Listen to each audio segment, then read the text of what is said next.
Quick little shop progress video. We're running our property line up. Gotta get this big tree out here. Got another 5 feet to go on this hillside, and we'll bank this all in right to the property line, and then we're gonna bank that whole hillside in, kind of like it is down there. That one needs to go a little further back, and then we got to get that stump there as well. Bank that all in, and then I'll clean up these trees later.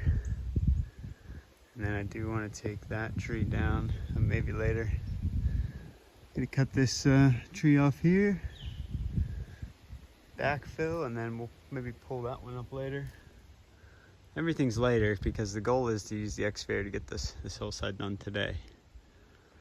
And I gotta take that tree down because you can see I cut it and it started leaning back. I want it to fall this way. So I'm gonna fire this up, make a couple cuts, and see if we can get that tree out. Once I get that tree off, I'm gonna try to cut like the meat of it because it's so heavy. I don't even think I can pick it up with that machine. So let's do it, guys. 4 hours on this one.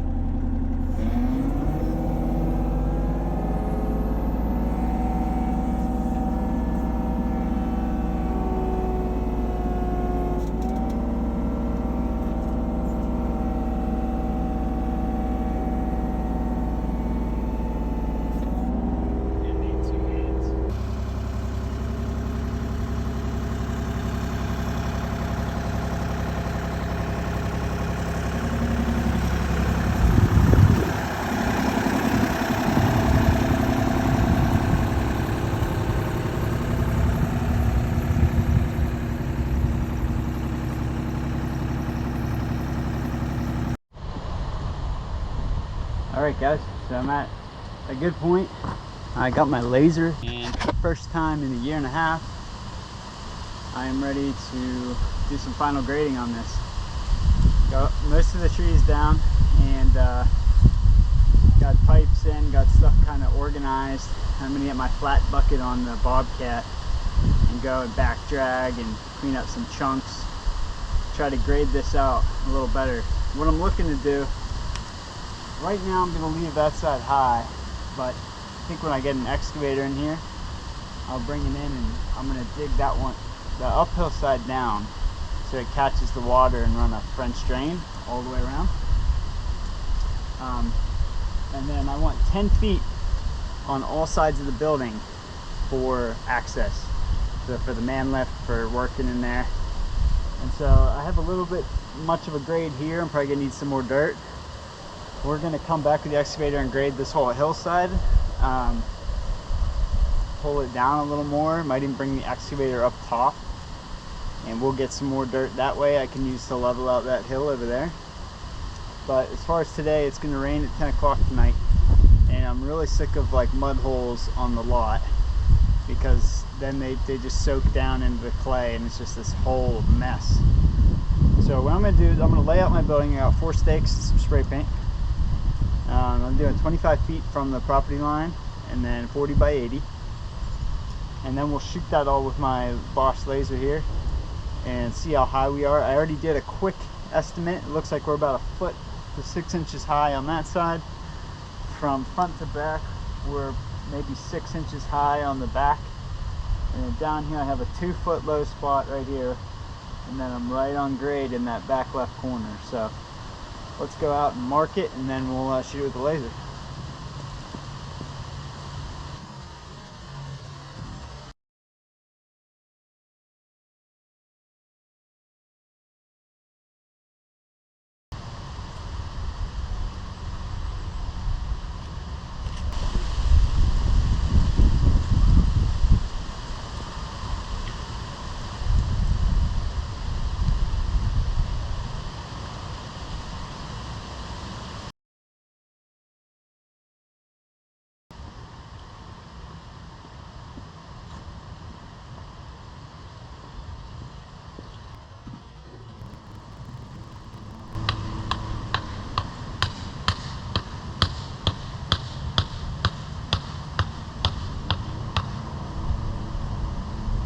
All right, so that's a little bigger than I thought in the space. my first time marking it out in a couple months. We got 1, 2, 3, 4. It's not squared up. I didn't do a diagonal, but it's close enough for what I need right now. So now I'm going to shoot it with this. I have this set at the average height, which is I'm going in like 15 feet here. And my gut is that's about the average. Then I have that zeroed to the laser, and then what I'm going to do is bring it up and down on my grade poles and put a mark with the spray paint.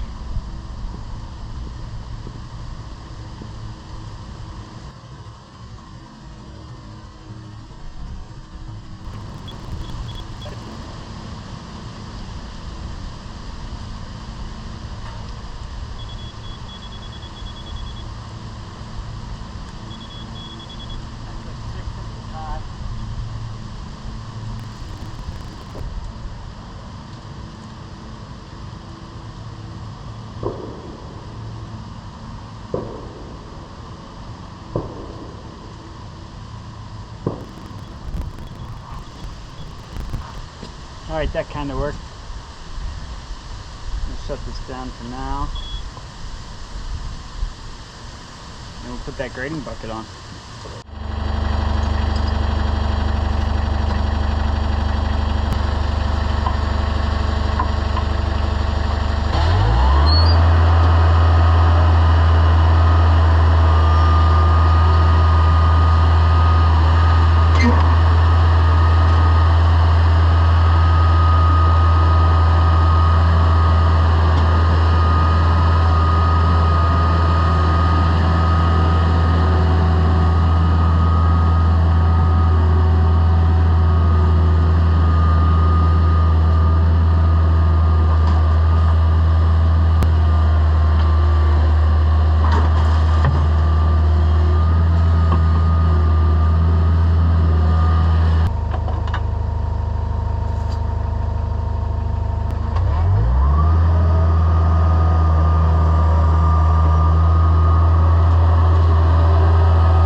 try to document some of the low spots after the rain.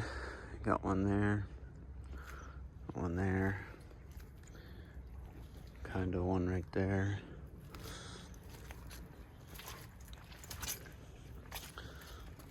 Okay, that spot is low. I knew that last night. This is a little stand. Basically, my whole sawmill is inside here. It's actually kind of cool. A lot of people build tables out of it. So I think I'm going to do the same. I'll try to keep the job box underneath. Might put the generator on this side. Keep it out of the rain. And then I'm going to put like 2x6s on top and make a workbench. Because I'm out here working and I need something to like build on top of, you know. I'm going to use poplar. That's a little bit hard. And I think I'm going to start my day off with this. And I'm probably not going to glue it together like a butcher block. I'm just going to screw up from in here with some self-tappers. Today's project is to get all this cleared out so I can gain some more space back here. So I think we're going to push these logs up and build a lumber rack back there. Get some of that off the ground and dry it up so we can use it. And we might do some sawmilling today too, I don't know. So let's grab some wood.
That diff up. Yeah, just full send.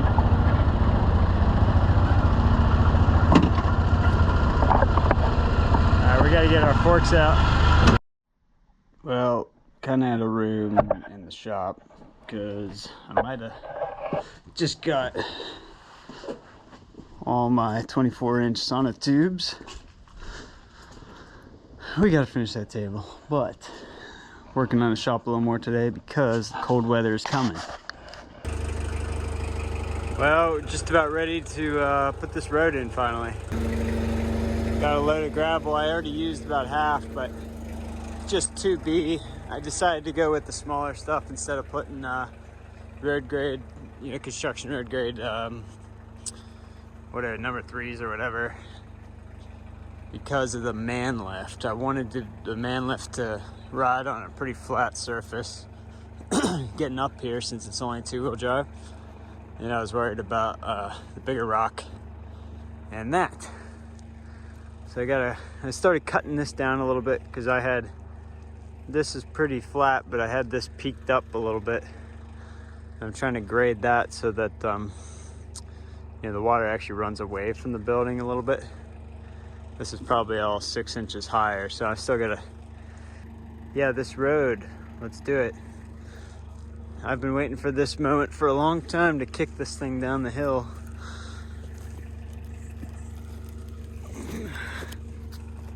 Let's see, my GoPro battery died, of course. So we're gonna do the old phone roll. See if it'll smack my side-by-side. Give it one more. Okay. Then I'll have to pull it when I get down there, so let's do it. Oh, that's way off. Oh my. Well, that's not too bad.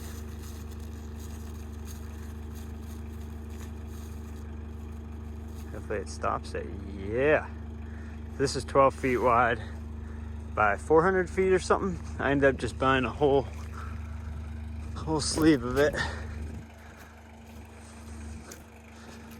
think I'm gonna cut that real quick and then roll the rest up. Oh, I can turn it and get a better angle to get it that way. Let's do that. All right, so got a log on it. If we can roll this out.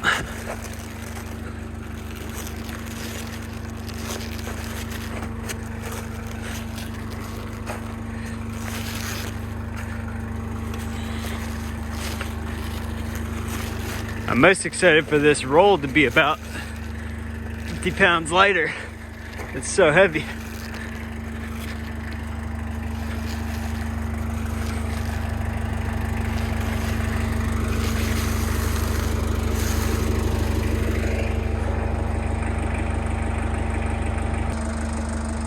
All right, let's gravel her up.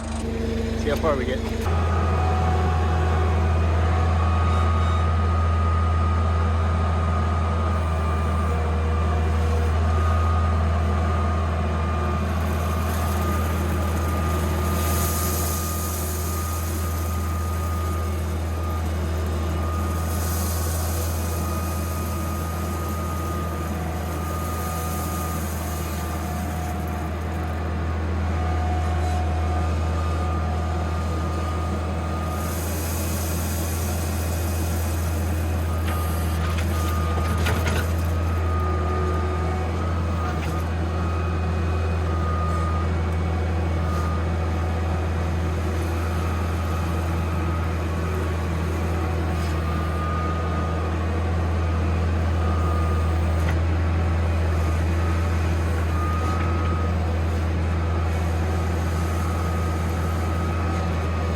All right, we're getting there. Definitely not gonna finish the whole thing, but getting close. I'm gonna move this log and then I've gotta put my dust mask on. It's so dusty. And then pull this chain out under there. We'll see if how far we can get.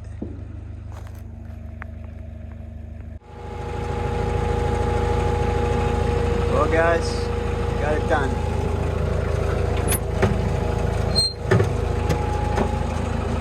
Got that whole load up. Looks pretty good. I'm gonna tamp it tomorrow. I'll try to get a time lapse of that part. All right. Talk to you later.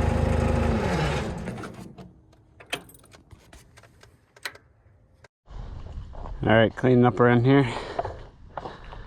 Trying to make this a little bit better here. I need to add some dirt to that part of the hill and have that come out a little bit more. Got my sifting gate and fire's going. Trying to get it to move up that way.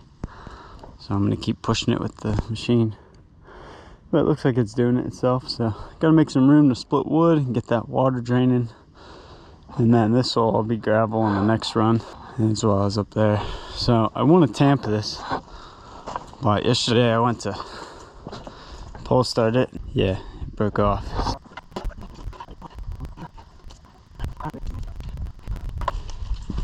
Story about these vice grips.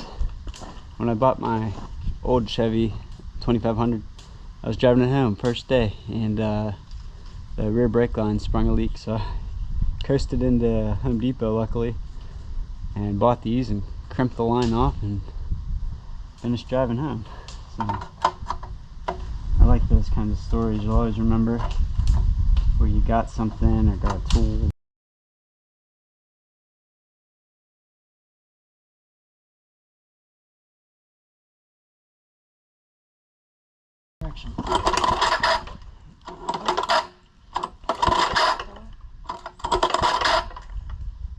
Feels right, just not recording.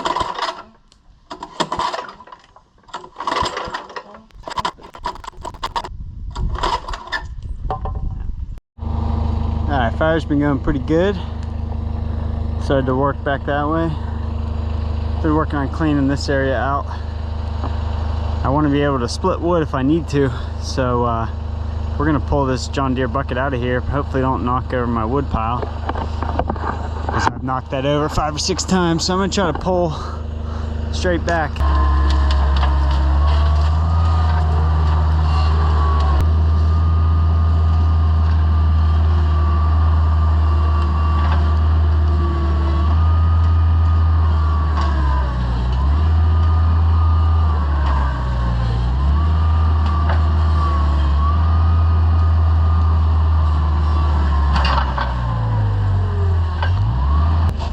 Got it a little bit up.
that's as far as I'm gonna get it till this dries up, or I get more gravel there. It's too heavy. So, not gonna risk getting stuck. So let's go move some dirt.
Alright, can't get this thing to start, so put a compression tester on it, let's see how bad it is.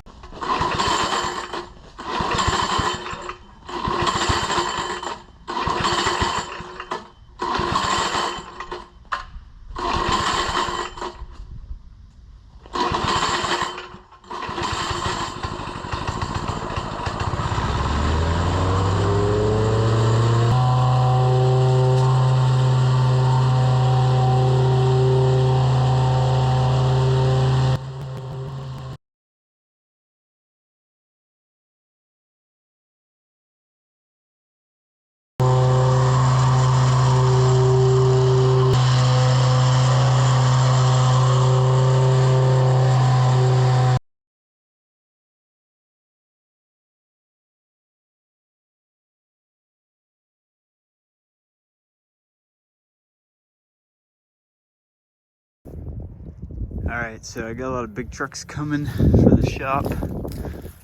This has been there for a while. I've tried sealing it with just asphalt sealant, but there's a low spot under there. Probably from water rushing off the hill here. Yeah, I've accepted that the trucks are going to destroy this completely, but to mitigate it a little bit, I bought a couple bags of asphalt patch, and I'm gonna just throw it on top and tamp it. Got some diesel so it doesn't stick. Also, the Bobcat's leaking a little bit here. Looks like hydraulic oil. That's not good. We'll have to fix that. But yep, got the whacker running. You just saw me do the main drive, but we're gonna patch this. We'll put some diesel on the tamper and the shovel so it doesn't stick.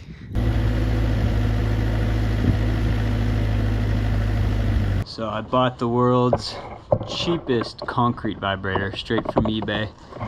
It was like 40 bucks. So my logic is, even if this power head blows up, I can just put a regular drill on it and run it. Oh, I kind of like the color.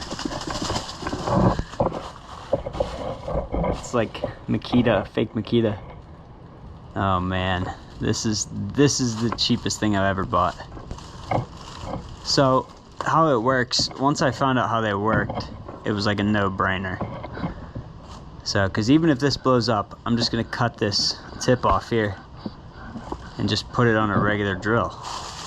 All it does is in the shaft here, which I'll show you, there's an offset rod, and it's like a weed whacker coil, you know, to drive the power direct drive, and it just spins it real fast, and that vibrates, you know, the head unit.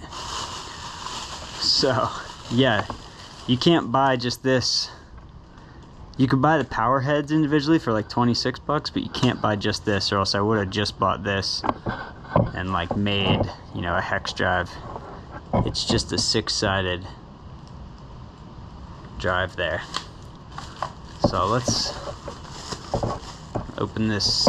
Anyways, I'm very happy with this purchase. So I've rented these before for like 50 bucks or 75 bucks. And I was gonna have to rent one again for the shop build.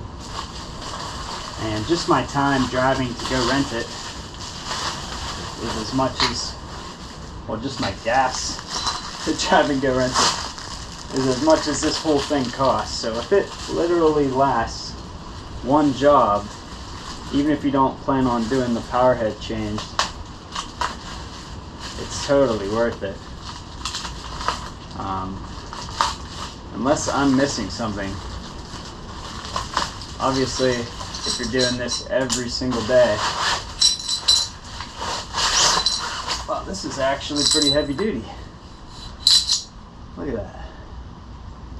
So yeah, so there's a direct drive here, and inside here, it's basically a straight rod with another rod like this, like welded to the side, and then it vibrates. And this is 4 feet, so that's exactly what I need for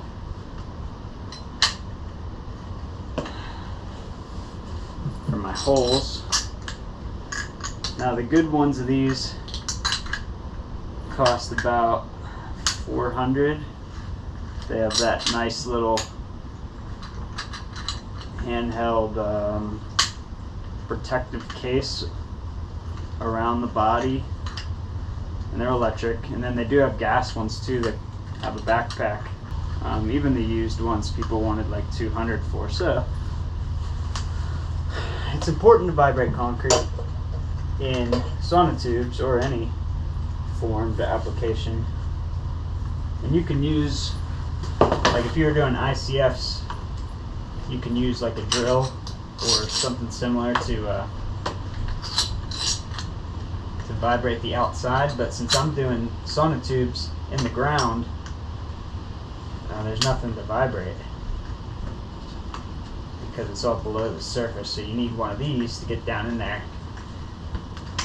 And especially the way I'm doing it, where I'm pouring into barren dirt in an augered hole with just the sonotube on the top for my grade, reference and flat, and basically like flattening everything, keep it on the same plane. Man, I can't get this thread. That's the first downside. I have to fight this thread for an hour. Jeez, I'm gonna cross it. Must just be a burr on there. Oh, it smells terrible. It smells just like burning brushes. Plastic.